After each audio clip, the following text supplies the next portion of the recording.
Comment la douleur, la tristesse ou le chagrin vous submergent. Vous vous êtes déjà senti submergé par la douleur, le chagrin ou la tristesse? Vous avez l'impression d'être coincé dans un tunnel sans issue. Vous n'êtes pas seul.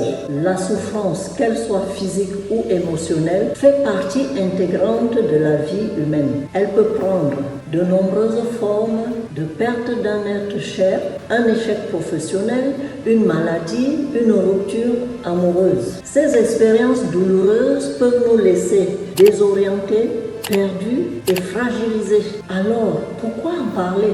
J'en parle parce que la souffrance, bien qu'inévitable, n'est pas une fatalité. Il est possible de la traverser, de la transformer et d'en sortir grandi. Dans cette vidéo, je souhaite vous accompagner sur ce chemin en vous proposant des clés pour comprendre, accepter et dépasser la souffrance. Ensemble, nous allons explorer différentes stratégies pour retrouver la sérénité afin de retrouver le goût de vivre.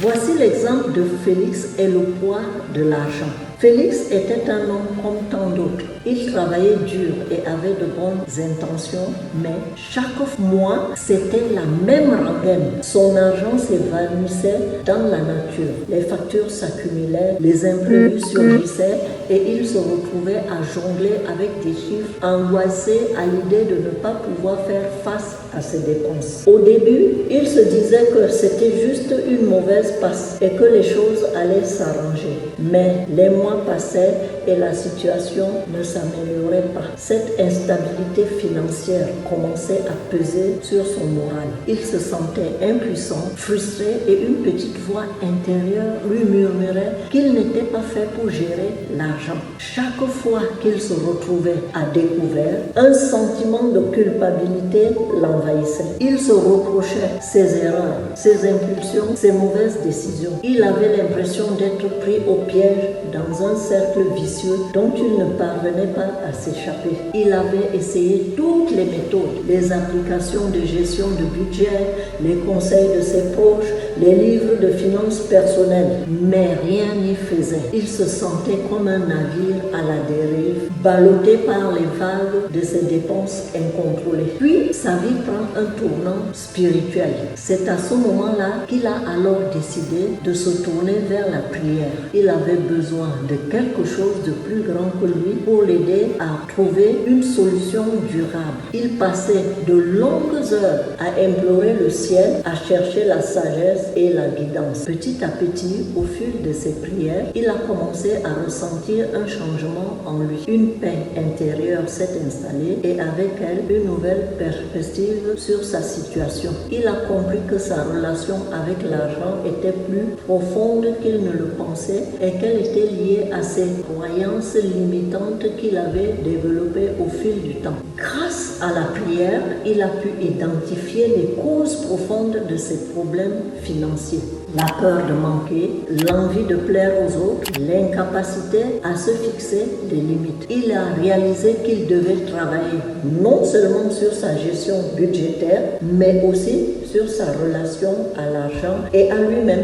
Il décide donc de prendre un nouveau départ. Avec un cœur renouvelé, Félix s'est lancé dans un processus de transformation. Il a commencé par établir un budget réaliste en tenant compte de ses revenus et de ses dépenses réelles. Il a appris à différencier ses besoins de ses envies et à faire des choix conscients. Il a également cherché à développer une attitude plus positive envers l'argent en le considérant comme un outil pour atteindre ses objectifs plutôt que de le considérer comme une source d'angoisse. Au fil des mois, les résultats se sont fait sentir. Félix a réussi à sortir de l'endettement, à se constituer une épargne et à retrouver une certaine sérénité financière. Il a compris que la clé de sa réussite résidait non seulement dans la gestion de son argent, mais aussi dans la gestion de ses émotions et de ses croyances. Le message d'espoir ici est que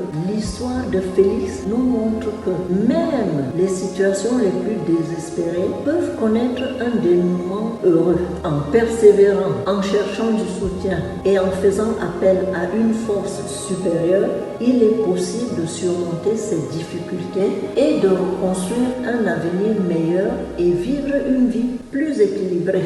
Voici l'histoire de David. Il est devenu prisonnier de sa solitude. David était un homme discret qui préférait la tranquillité de son appartement à l'agitation du monde extérieur. Au fil des années, il s'était construit un cocon d'œillets où il se réfugiait pour échapper au regard et au jugement des autres. Il passait ses journées plongées dans ses écrans, à surfer sur Internet ou à regarder des séries en boucle. Au début, cette solitude était un choix. Il avait besoin de temps pour se retrouver, pour réfléchir et pour guérir de certaines blessures. Mais peu à peu, ce choix s'est transformé en une habitude, puis en une nécessité. Il avait peur du regard des autres, peur d'être jugé, peur de ne pas être à la hauteur. L'isolement devenait son refuge, sa prison dorée. Il se persuadait que c'était ainsi qu'il était le plus heureux, le plus en sécurité. Il ignorait les appels de ses amis,